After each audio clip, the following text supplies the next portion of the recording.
Hey, Merry Christmas, guys. Yeah, sorry I don't look like Valentine from Skullgirls. Yeah, sorry to disappoint for those who expected me to look like my profile photo. It's my apologies. Yeah, so I wanted to make this quick little end-of-year wrap-up just to explain what's going on with the channel. I know my output has been very decreased towards the end of the year. That's because I recently moved and got a new job.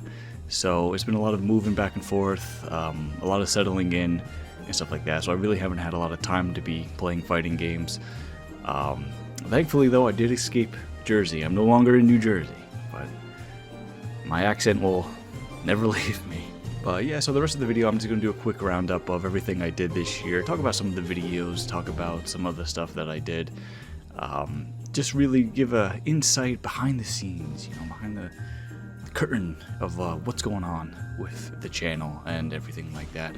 And hopefully in 2025 I'll have a lot more time to make content for you guys, especially since season 2 of Rising will be coming out. I mean, yeah, Rising, but hey, it's the only thing on the market, and who knows, maybe there'll be some other fighting games. I did have a lot of plans to play a lot of indie games this year and do videos on them, but unfortunately that has not happened because of the aforementioned move.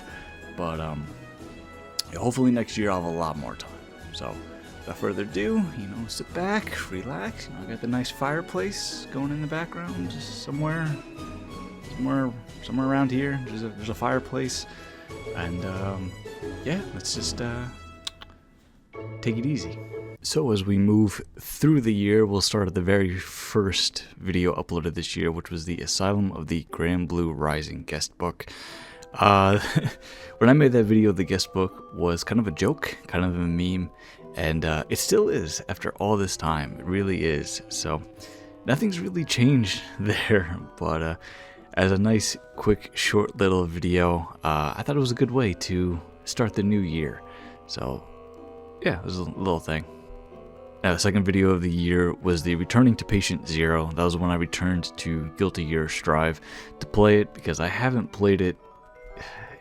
I don't even know what season I dropped off. I think when Tekken was released, I think that was when I kind of dropped off.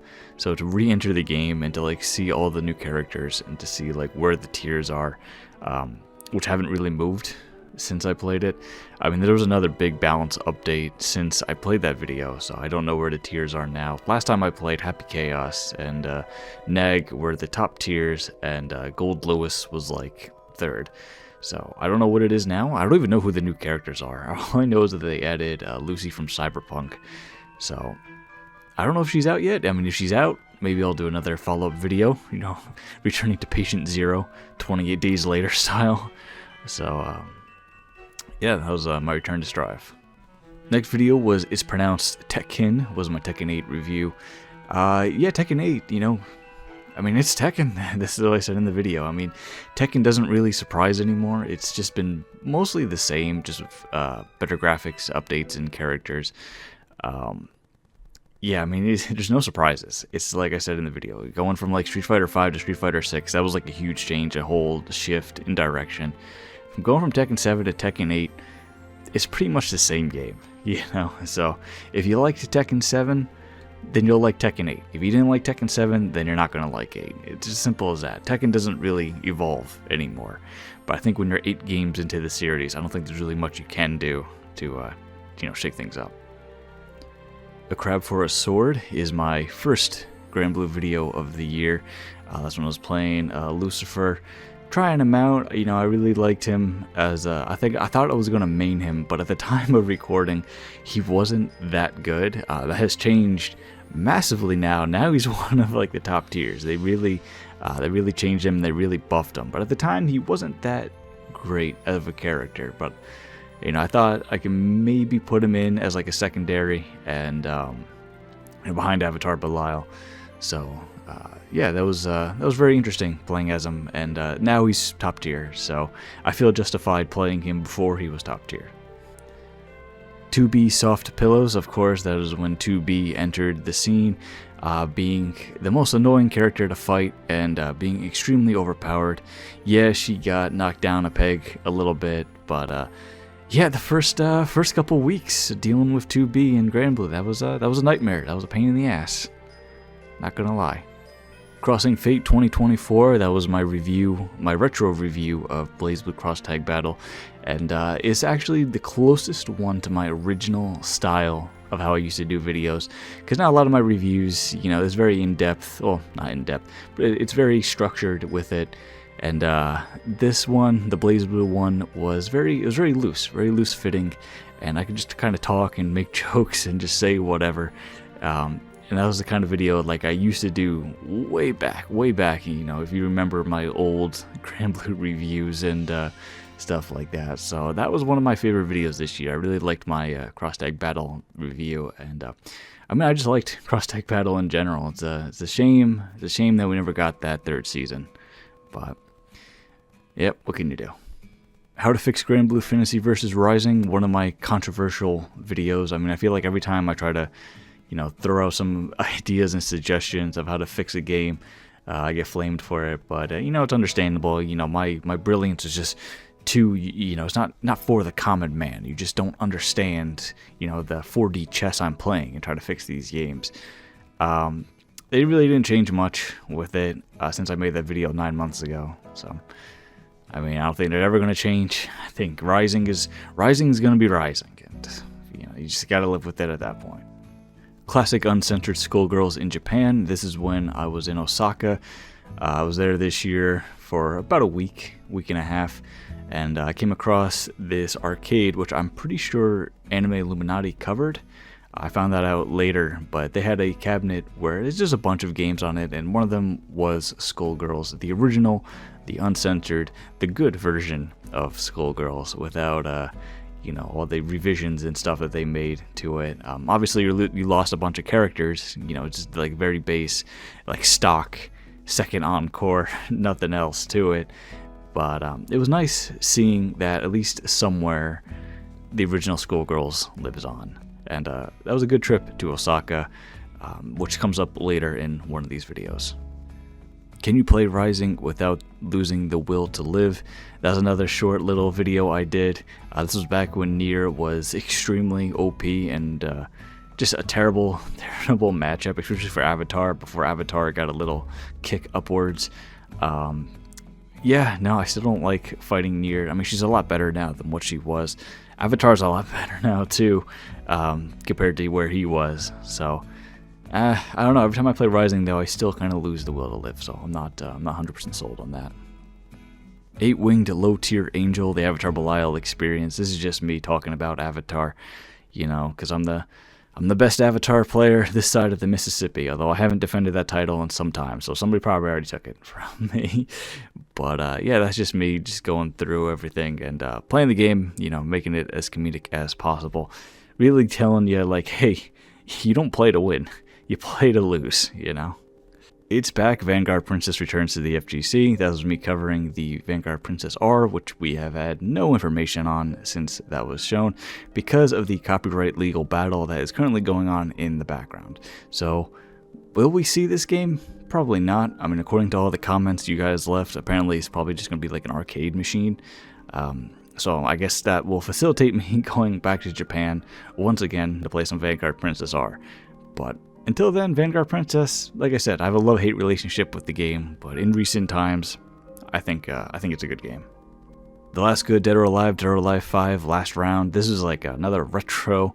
This is when I booted up Dead or Alive 5 on my PS4, and I said, hey, you know what, let me just play it. For old time's sake, let me just play some good, classic Dead or Alive 5, because Dead or Alive 6, yeah, you know, that game was, it was a little rough around the edges. Dead or Alive 5 was the last good Dead or Alive game, and we probably won't see Dead or Alive 7 anytime soon. I don't think there's going to be one, the way the gaming market is.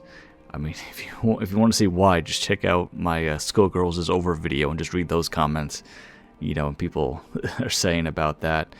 You know, if they can't handle the sexiness of Skullgirls, imagine what would happen if DOA 7 came out. They'd probably lose their minds. What is the alternative FGC? That was me thanking everybody for reaching my subscriber milestone goal. You know, again, I mean, you guys are the best. You know, you guys make this worthwhile, and I do it all for you, not you guys. You personally watching this video. I'm doing it just for you. the VTuber Smash Bros. Idol Showdown. Yeah, that was the Idol Showdown gameplay. That was me. And I had my good pal, Silent151, joining me on this as a little collab, because that's what Idol Showdown is all about. It's all about the collaborations. I've said this before. I said this in my original review, and I don't like VTubers. I'm not a VTuber fan. I'm not, like, super into VTubers. But for, like, a passion project fighting game, it's actually really good. I really like the game. It's, there's a lot of style and there's a lot of love and a lot of care put into it. And I could really appreciate that about the game, even though I'm not a fan of the source material. It's like them fighting herds. I'm not a fan of My Little Pony, but just to see the love and the care that was put into the game, it was good. He's good. I can respect that. Is Beatrix busted? That was another Granblue Fantasy vs. Rising game. This is when Beatrix came out, and again, she was incredibly strong and incredibly powerful. Pain to fight, pain to deal with, but she got hit a little bit with a nerf. I still think she's a pain to fight. I don't really like fighting her, but that was when she first came out, and I don't think I have anything else to say other than that. The Zack Island Flight Logs DOA Xtreme 3. This was my also retro review of DOA Xtreme 3, the original, because I did one on Fortune, the PC gacha game. This one is the real one. And the story behind this one, as I said in the video, I actually flew to Japan, not just for the game. I was just there for vacation. But I flew to Japan, and I went to a used game store, and they had it there. And because you can only get this game through imports, because they never had a North American release, I said, you know what, I'm going to buy the game, and I'm going to get it.